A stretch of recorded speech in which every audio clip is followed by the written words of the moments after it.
Frisco Mayor-elect Mark Hill, thank you so much and welcome to Eye on Politics. Good afternoon to you. Congratulations on your victory. You beat Rod Vilhauer 58 to 42%. To what do you attribute getting more votes than your opponent? A lot of hard work to start, getting out in the community for months, probably made 400 or 500 events throughout the last several months, and just seeing the Frisco community up close. And your campaign slogan was Unite Frisco.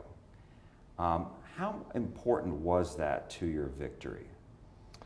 I think it ended up being very important. I think this has always been a very forward-looking community, and over the last decade plus, it has become an increasingly diverse community in a lot of different ways.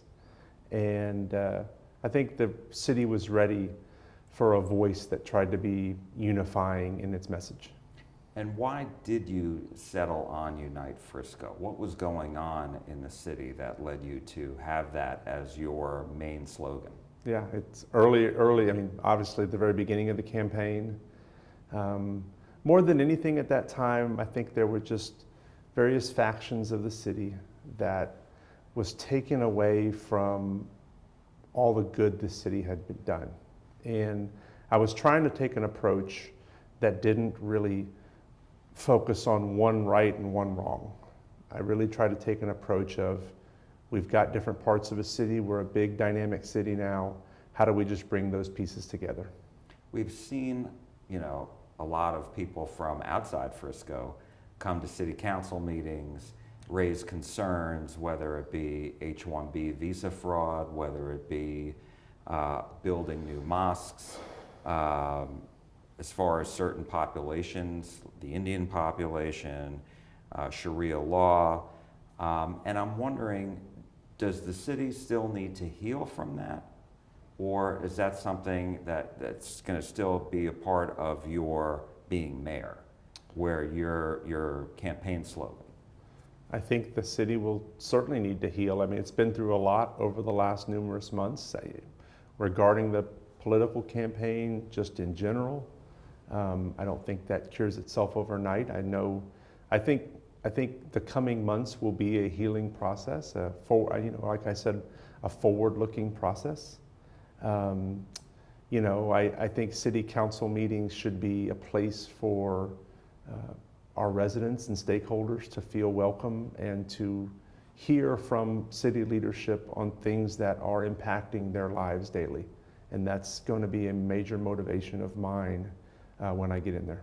Do you think that the Carmelo Anthony murder trial, which made national headlines the entire trial, going back a year to when this murder first happened, what impact do you think that has had on everything that's played out in the city?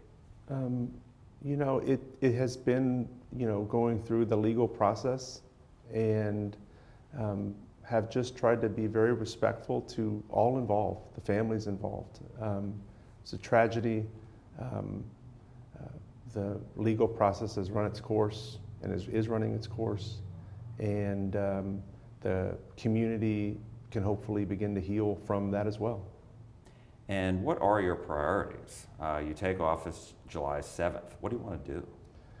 I want to move this thing forward like we have been so successful in the past in doing.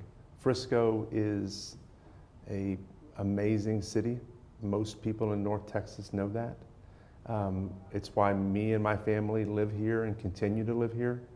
And so my priorities will be on keeping it one of the safest cities, if not the safest city, having it be a talent center for years to come, and a home for the next strong family or the next good business. That's what made Frisco so good for decades, and we're going to get back to making that the focus. How will you compete with Plano? Because they've been on a roll lately. They got the Dallas Stars to sign an agreement to put the new Stars Arena at the Willow Bend Mall site. They just lured AT&T to have their corporate headquarters up off of Legacy, and Samsung headquarters as well. Not that Frisco hasn't had its successes. Obviously, when you look around, obviously it has. But they are a formidable competitor. They are, and yeah, whenever a neighbor for me, and I come from a business background, whenever a neighboring community has a success like that, I'm happy for it. I mean, it enriches this entire North Texas community. And when you have the next business looking here, they're going to want to see what talent do you have around here? What services and amenities do you have around here? Frisco wins and can compete with anybody. And so successes we see from Plano, from our northern partners even, will only enhance us going forward. I have zero doubt. I come from the Frisco EDC, as you know. We have a lot of wins. We are in early innings, and we will be a smart home for growth and development for years to come. Do you have an eye on any particular companies to try to lure them here? No. I mean, I can tell you this. As recently as this spring, Frisco has never been a greater magnet for the next company, big company, good company to come. And you can name it from finance to medical to tech, AI. We're going to have a lot of wins here in Frisco. I'm going to make sure I do everything in my power to work with council to make sure we have a lot of wins in Frisco in the years to come. And what about challenges? Because obviously you've seen the growth here in Frisco. Everybody who lives here has, as far as traffic, construction. And I know some of the downtown businesses, are going through that right now because there's been construction downtown. Yeah. Even on Lebanon Road, they're expanding it. So talk to me about the importance of infrastructure and keeping up with the growth. Hugely important. I mean, Frisco's grown so much and in a good way for years that the city has changed. And so when you grow, and I've been here for 22 years and I've seen much of the change. And so every time you have a development success, it has a counterpart to that, which is a challenge to safety, a challenge to infrastructure. There are tax benefits to winning in the economic development world, which Frisco will continue to do, and we're going to continue to do that in a big way. But I will absolutely be mindful of when the next business comes, how are they contributing to infrastructure support? How are they contributing to Frisco having top tier safety? I'm aware of it being a two-sided equation. And listen, if we don't have a safe community, people will choose elsewhere. They have options. And so I happen to think that's where some of my experience comes from, as far as knowledge of how to do that in a disciplined way. And I'm ready to get to work on that. Two other questions I have. One on property taxes. In the next state legislative session, the governor and other legislative leaders have said they really want to clamp down on cities spending more money and raising property taxes. Same thing with counties, schools, etc. What do you make of that? Well, Frisco doesn't have a property tax raising problem. Frisco has one of the lowest property tax rates of any of the northern neighbors we have up here. And I'm committed to keeping it that way. Protecting the low tax rate, lowering it where we can, and honestly working with our partners in Austin. As you mentioned, a year from now, we'll be wrapping up a legislative session where the other part of that equation, the valuation part of the equation, which obviously gets complemented with our local tax rate, is being addressed.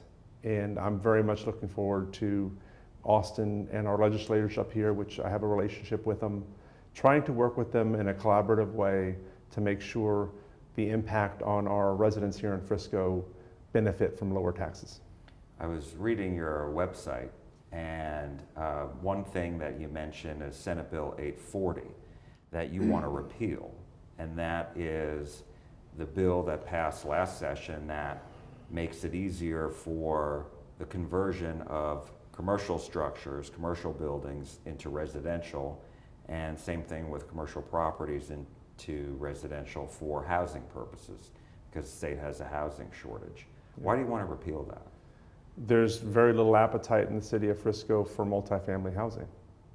And that bill makes it much more difficult for any municipality, Frisco included, to manage its own properties, its own real estate. The city of Frisco has deficits in housing. There's no doubt about it. There's deficits in senior housing. There's deficits in middle market housing, lower priced housing. Those are some of the things that I intend to focus on as mayor, working with council to address some of those needs, and ultimately making decisions locally that we think give our residents the greatest impact. And so when you talk about housing, you're talking about single family homes, That's correct.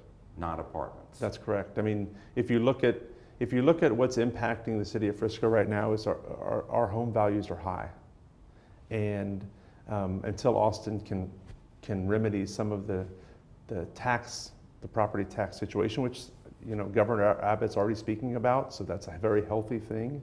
I will certainly be supportive of reform to that and working with our representatives in a healthy way this next session.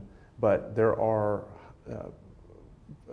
property values in Frisco that are prohibiting younger families, for example, from moving here.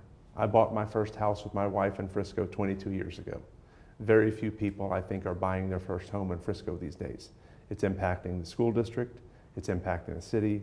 And when I talk about real estate deficits and property deficits, the two that I have identified the most, and like I said, I've been speaking to the community for 6 months now directly. We have an aging community, a community that's getting older, and so we need more senior housing, and we need housing, single-family housing, in my view, that can address some of that younger market that wants to bring their young family to Frisco, Texas. And just to follow up on that point, what's the solution to that? Bringing the young families, because that's what made Frisco what it is. That's right. And so, because housing prices are so high now, how do you can't artificially just snap your fingers and make it happen?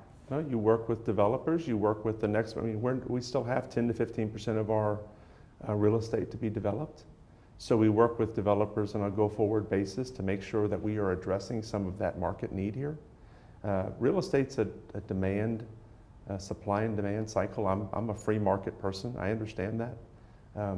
People want to come to Frisco because they know that their families can have good educations here. They know that there's job opportunities here. Companies move here because they can grow. And that has an effect overall of just rising home prices here. It's a healthy thing. That's a good thing. That's something that I intend to protect here in Frisco. That doesn't mean that we don't have deficits in certain types of housing, like middle market, what I call middle market, $300,000, $400,000, $500,000 homes. Hard to find in Frisco right now. That's something that I intend to do my best to try to fix. Frisco Mayor-elect Mark Hill, thank you so much. Thank you, sir, for your time. We appreciate it. Thank you.